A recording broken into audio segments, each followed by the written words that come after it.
صرف 2 سال حکومت کرنے کے بعد پہلے خلیفہ حضرت ابو بکر رضی اللہ تعالیٰ عنہ اس دنیا سے چلے گئے، لیکن وفات سے پہلے ہی انہوں نے سب کو کلیئرلی بتا دیا تھا کہ ان کے بعد مسلمانوں کا دوسرا خلیفہ کون ہوگا۔ عمر بن خطاب۔ اسلام آج دنیا کا فاسٹسٹ گروئنگ ریلیجن ہے، جسے آلموسٹ 2 بلین لوگ فالو کرتے ہیں، اور دنیا میں ایسا کوئی بھی سیکنڈ نہیں گزرتا جس میں دنیا کے کسی کونے میں اذان نہ دی جا رہی ہو۔ اس سب میں حضرت عمر رضی اللہ تعالیٰ عنہ نے بہت بڑا رول پلے کیا۔ انہوں نے صرف کچھ ہی سالوں میں مسلمانوں کی اتنی بڑی ایمپائر بنائی جو ان سب سے پہلے دنیا میں کسی کے پاس بھی نہیں تھی، الیگزینڈر دی گریٹ اور ایون مصر کے فرعون کے پاس بھی نہیں۔ لیکن یہ سب آخر انہوں نے کیا کیسے؟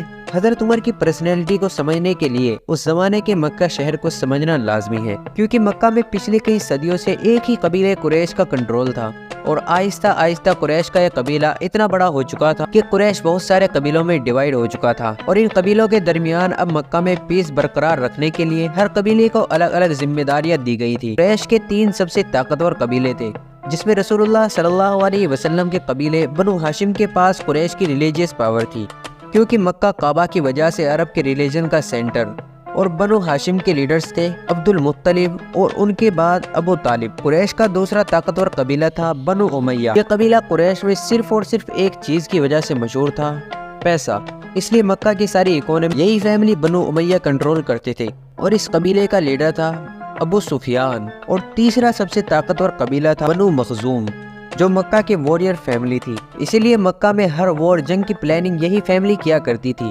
اور سب سے زیادہ ہتھیار بھی اسی فیملی کے پاس ہوتے تھے۔ اور بنو مخزوم کا لیڈر سب سے پاورفل لیڈرز میں سے ایک ہوتا تھا، جن میں سے ایک کو ابو جہل کے نام سے جانتے ہیں۔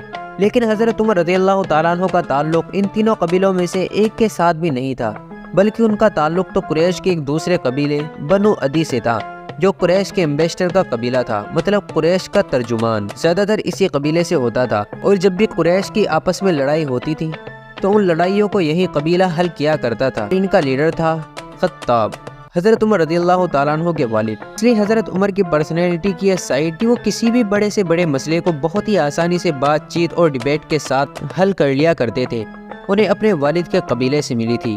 حضرت عمر رضی اللہ تعالیٰ عنہ کی پرسنالٹی کا ایک دوسرا اینگل بھی تھا جو ہم سب بار بار سنتے آ رہے ہیں، کہ وہ بہت ہی زیادہ غصے والے انسان تھے، اور بات بات پر دوسرے آدمی کا سر کاٹنے کے لیے تیار ہو جایا کرتے تھے۔ حضرت عمر کی پرسنالٹی کا یہ ٹریڈ انہیں اپنی والدہ حنتمہ بنت حشام سے ملا تھا، جن کا تعلق بنو عدی سے نہیں بلکہ بنو مخزوم سے تھا، جو قریش کی وار اور جنگیں سنبھالتے تھے۔ اس قبیلے کے مائنڈ سیٹ کو سمجھنے کے لیے یہی کافی ہے کہ اس قبیلے سے حضرت عمر کے کزن، جن کا نام تھا خالد بن ولید، مطلب حضرت عمر رضی اللہ تعالیٰ عنہ لوگوں کو بات چیت سے اچھی طرح سمجھانا اپنے والد سے، اور جو لوگ باتوں سے نہ سمجھے انہیں ڈنڈے اور تلوار سے سمجھانا اپنے والدہ کے خاندان سے سیکھے۔ دنیا کے سب سے بڑے بادشاہ خلیفہ بننے کے بعد ایک دن حضرت عمر رضی اللہ تعالیٰ مکہ کے اس علاقے سے گزرے جہاں وہ بچپن میں اونٹ چرایا کرتے تھے، اور فرمایا کہ اللہ کی کیا شان ہے کہ میری زندگی میں ایک وقت ایسا بھی تھا کہ یہاں میں اونٹ چرایا کرتا تھا، اور صرف تھوڑی سی غلطی کی وجہ سے میرا باپ مجھے اتنا مارتا تھا، اور آج کا دن دیکھو کہ میرے اور اللہ کے درمیان دنیا میں کوئی بھی نہیں ہے۔ مطلب اس وقت حضرت عمر رضی اللہ تعالیٰ دنیا سب سے بڑے ایمپائر کے لیڈر تھے، اور دنیا کے سب سے طاقتور انسان بن چکے تھے، ان سے پاورفل کوئی بھی نہیں تھا سوائے اللہ کے۔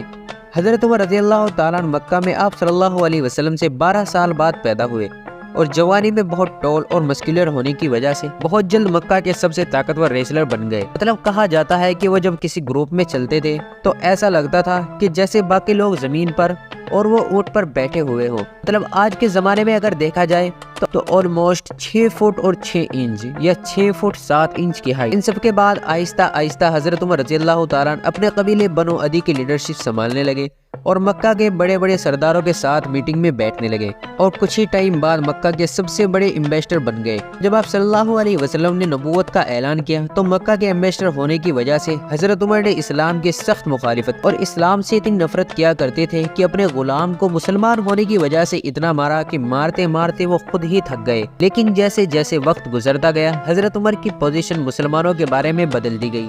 ایک دن حضرت عمر مکہ کے غلام کے پاس سے گزرے جسے اس کا مالک ابو جہل بہت بری طرح مار رہا تھا، اور جب انہوں نے دیکھا کہ اس کی مدد کو کوئی نہیں آگے بڑھ رہا تو خود اسے اپنا ہاتھ دیا اور اٹھایا۔ جس پر اس غلام نے کہا کہ واللہ آپ ان دونوں میں سے بہتر ہیں، جس کی حضرت عمر کو سمجھ نہیں آئی۔ اس غلام نے اس دعا کی طرف اشارہ کیا تھا کہ جو آپ صلی اللہ علیہ وسلم نے اللہ سے مانگی تھی کہ یا اللہ مکہ کے ان دو عمرین میں سے ایک کو اسلام کی طرف لا، ایک تو حضرت عمر بن خطاب رضی اللہ تعالیٰ عنہ اور دوسرا ابو جہل۔ مسلمانوں کو مکہ سے دور کرنے کے لیے ابو جہل بار بار میٹنگز بلاتا تھا۔ حضرت عمر اس میٹنگ سے پریشان ہو گئے تھے اور انہوں نے ایک ایسا فیصلہ کیا جو آج تک کسی نے بھی نہیں کیا تھا، رسول اللہ صلی اللہ علیہ وسلم کو قتل کرنے کا فیصلہ، اور اپنی تلوار لے کر دار ارقم کی طرف جانے لگے۔ اللہ نے حضرت عمر کو سب سے بڑے گناہ سے پہلے ہی پلٹ دیا، اور ہوا یوں کہ تلوار لے کر جب دار ارقم کی طرف جا رہے تھے تو انہیں ان کا بیسٹ فرینڈ ملا جو پہلے ہی مسلمان ہو چکا تھا، لیکن حضرت عمر کو اس کا نہیں پتا تھا۔ اس نے پوچھا کہ عمر کہاں جا رہے ہو؟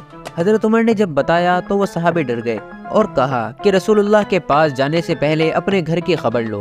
حضرت عمر سمجھ گئے اور اپنی بہن کے گھر پہنچے۔ ان کی بہن اپنے ہسبینڈ سعید بن زید کی وجہ سے پہلے ہی مسلمان ہو چکی تھی اور قرآن پڑھ رہی تھی۔ جب حضرت عمر پہنچے تو انہوں نے قرآن چھپا دیا۔ حضرت عمر اپنے بہنوئی کو بہت بری طرح مارنے لگے، جن کو چھڑانے کے لیے ان کی بہن فاطمہ آگے بڑھی۔ حضرت عمر نے اپنی بہن کو زوردار تماچا مارا، اس سے ان کی بہن کا خون بہنے لگا۔ حضرت عمر نے جب خون دیکھا تو ان کو ترس آ گیا اور کہا کہ مجھے قرآن دکھاؤ، اس میں کیا لکھا ہے، اور فائنلی قرآن پڑھ کر حضرت عمر رضی اللہ تعالیٰ عنہ مسلمان ہو گئے۔ مسلمان ہونے کے بعد وہ دوبارہ دار ارقم کی طرف گئے۔ کسی کو بھی نہیں پتا تھا کہ عمر مسلمان ہو چکے ہیں۔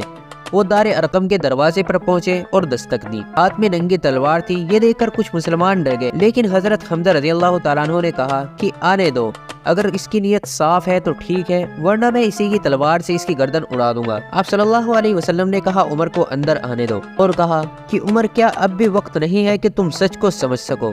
حضرت عمر رضی اللہ تعالیٰ عنہ نے آپ صلی اللہ علیہ وسلم اور سارے مسلمانوں کے سامنے اسلام قبول کر لیا۔ مسلمانوں نے اللہ اکبر کے نعرے لگائے۔ مسلمانوں کے حالات اب بالکل بدل گئے تھے اور مسلمانوں کی تعداد اب 50 ہو گئی تھی۔ اسلام قبول کرنے کے بعد حضرت عمر سیدھا ابو جہل اپنے ماموں کے گھر گئے اور کہا کہ میں اسلام قبول کر چکا، جس پر اس نے کہا کہ ایسا تو ہو ہی نہیں سکتا، تم جیسا انسان اسلام قبول نہیں کر سکتا۔ اس کے بعد حضرت عمر جمیل بن مامور کے پاس گئے اور اسے اپنے اسلام قبول کرنے کے بارے میں بتایا۔ جمیل مکہ کا وہ لاؤڈ اسپیکر تھا جس کے پیٹ میں زیادہ دیر بات نہیں رکتی تھی۔ جب اس نے اتنی بڑی خبر سنی تو مکہ کی گلیوں میں اعلان کرنے لگا کہ عمر نے ہمارا ریلیجن چھوڑ دیا۔ حضرت عمر سے پہلے مسلمان چھپ کر نماز پڑھتے تھے، لیکن حضرت عمر کے بعد سب کے سامنے نماز پڑھنے لگے اور کعبہ کے اندر بھی نماز پڑھنے لگے۔ حضرت عمر رضی اللہ تعالیٰ عنہ نے اپنی ساری زندگی آپ صلی اللہ علیہ وسلم اور اسلام کے لیے وقف کر دی تھی۔ اپنا خاندان اور مال دولت چھوڑ کر آپ صلی اللہ علیہ وسلم کے ساتھ مدینہ ہجرت کر گئے۔ وہاں آپ صلی اللہ علیہ وسلم نے ایک ایک مہاجرین کو ایک ایک انصار کے گھر میں سیٹل کیا۔ حضرت عمر بھی ایک انصاری کے یہاں رہنے لگے، اور ان دونوں نے اپنا ٹائم ایسے سیٹ کیا کہ ایک دن وہ صحابی آپ صلی اللہ علیہ وسلم کی خدمت میں حاضر ہوتا اور حضرت عمر اس کا بزنس سنبھالتے۔ ایک دن حضرت عمر رضی اللہ تعالیٰ عنہ حاضر ہوتے تو وہ صحابی بزنس سنبھالتے۔ ہجرت کے 2 سال بعد جنگ بدر میں حضرت عمر حضرت حمزہ کی لیڈرشپ میں تھے، اور جب جنگ جیت لی گئی تو حضرت عمر نے کہا کہ ہمیں غلام نہیں رکھنے چاہیے، لیکن آپ صلی اللہ علیہ وسلم اور حضرت ابو بکر کی رائے ان سے بالکل اپوزٹ تھی۔ لیکن تب یہ قرآن کی ایک آیت نازل ہوئی جس میں حضرت عمر کی رائے کو بتایا گیا، جس کے بعد حضرت عمر کا نام الفاروق رکھا گیا، which means حق کو پہچاننے والا، سچ کا ساتھ دینے والا۔ حدیبیہ کے بعد اسلام اتنی تیزی سے پھیلنے لگا کہ حضرت عمر کے کزن خالد بن ولید نے بھی اسلام قبول کر لیا۔ اس کے بعد حضرت عمر آپ صلی اللہ علیہ وسلم کے ساتھ ہر مسئلے، ہر جنگ میں کھڑے رہنے لگے۔ آپ صلی اللہ علیہ وسلم کے بعد حضرت ابو بکر خلیفہ بنے، جسے ہم اس ویڈیو میں ایکسپلین کر چکے ہیں۔ خالد بن ولید کی ایک عادت تھی کہ وہ سارے فیصلے خود ہی کیا کرتے تھے اور بعد میں مدینہ لیٹر بھیجتے تھے۔ حضرت عمر کو ان کی عادت اچھی نہیں لگتی تھی، اس لیے جب حضرت عمر خلیفہ بنے تو انہوں نے خالد بن ولید کو ان کے عہدے سے ہٹا دیا، جس سے وہ حضرت عمر سے بہت ناراض ہوئے، جسے ہم پھر کبھی ڈسکس کریں گے۔ جب خالد بن ولید رضی اللہ تعالیٰ رومن ایمپائر کے سب سے مین سٹی دمشق کو فتح کرنے کے لیے اس کو چاروں طرف سے گھیرنے لگے تو اچانک ابو بکر رضی اللہ تعالیٰ عنہ کی طبیعت خراب ہوئی، تو انہوں نے اپنے سب سے ٹرسٹڈ صحابیوں کو بلایا اور کہا کہ جو میں فیصلہ کروں گا تم کو قبول ہوگا؟